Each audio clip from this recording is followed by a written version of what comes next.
Alright boys, I suppose this is volume 2 of the absolute dumpster fire.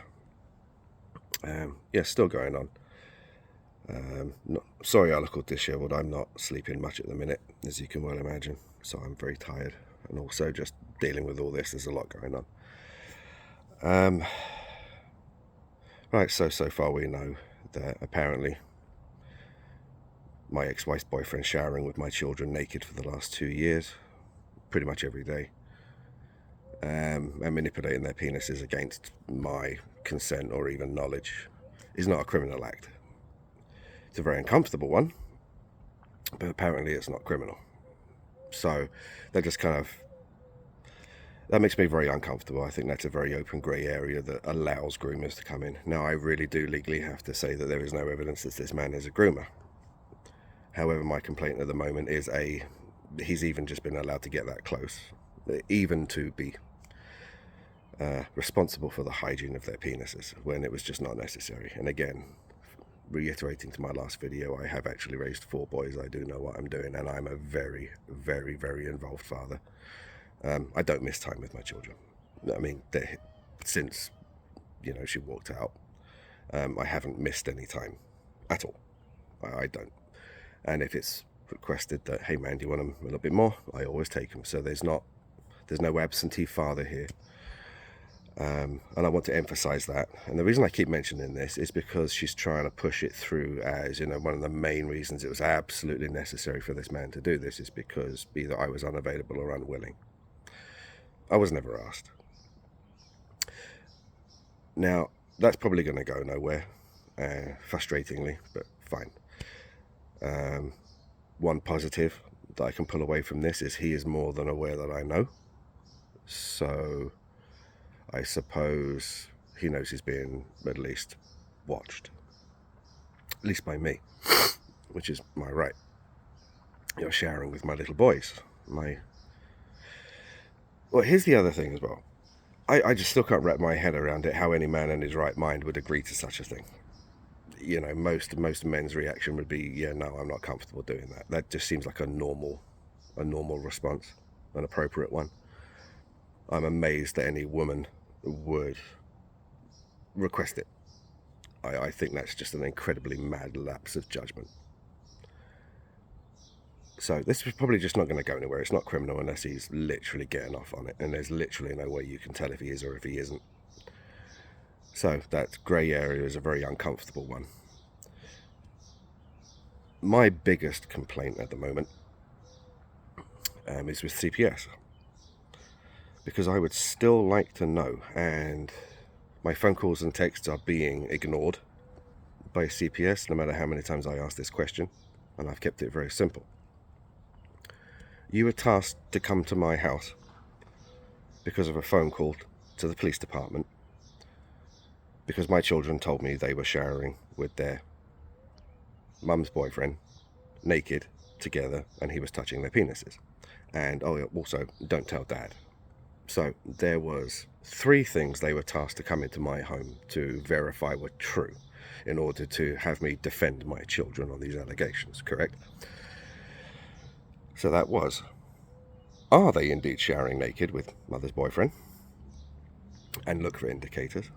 Is he touching their penises? And look for indicators. And have they said, been told not to tell dad? So they're the 3 indicators you are tasked from coming into my house and looking for. I would love to know how,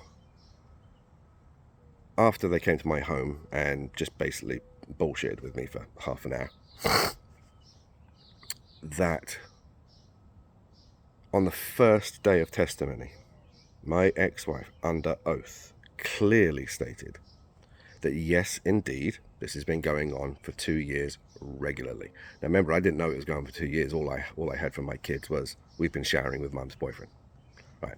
So not only is it a big, massive, whopping yes, indicator 1, yes, absolutely yes, this is happening. The absolute shock of knowing it's been going on for 2 years daily is just fucking mind-blowing. So that's indicator 1 confirmed. She freely admits, yes, he is involved in washing their penises and manipulating their foreskins, so that's touching their penises, correct? So that's indicator 2 confirmed. So that's 2 out of 3. That ain't fucking bad. The third one would be don't tell dad.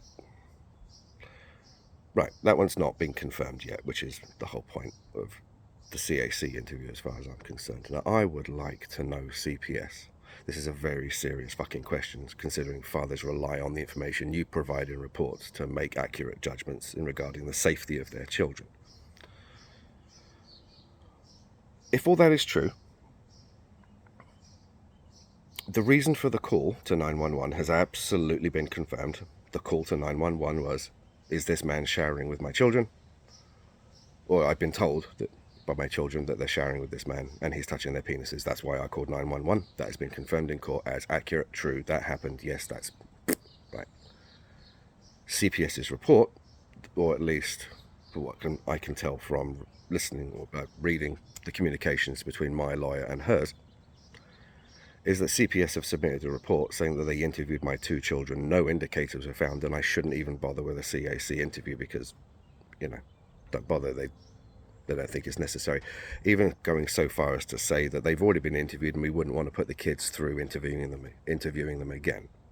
So again, I haven't slept all night. This one question is bugging me. I really, really would like to know if the opening line in a woman's testimony can be, yes, I am confirming the allegations, that they are 100% true, and not even true, but way more involved than you would expect.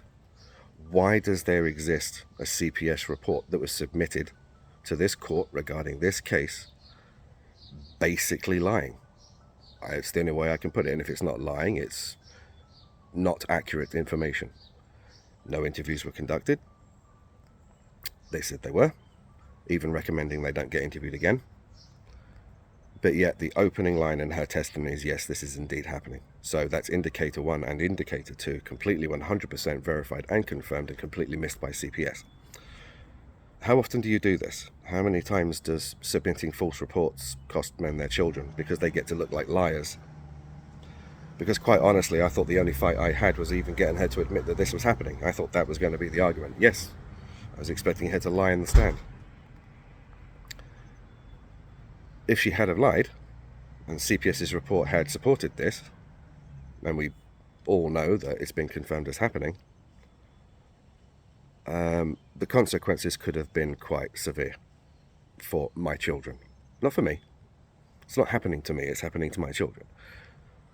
And I would really like answers, and I would really like CPS poked on this one. And I would most definitely like a copy of the report. Anyway, I'm only rambling because it's been bugging me all night, and it's obviously pissing me off. So, stay strong, dads. Signing off.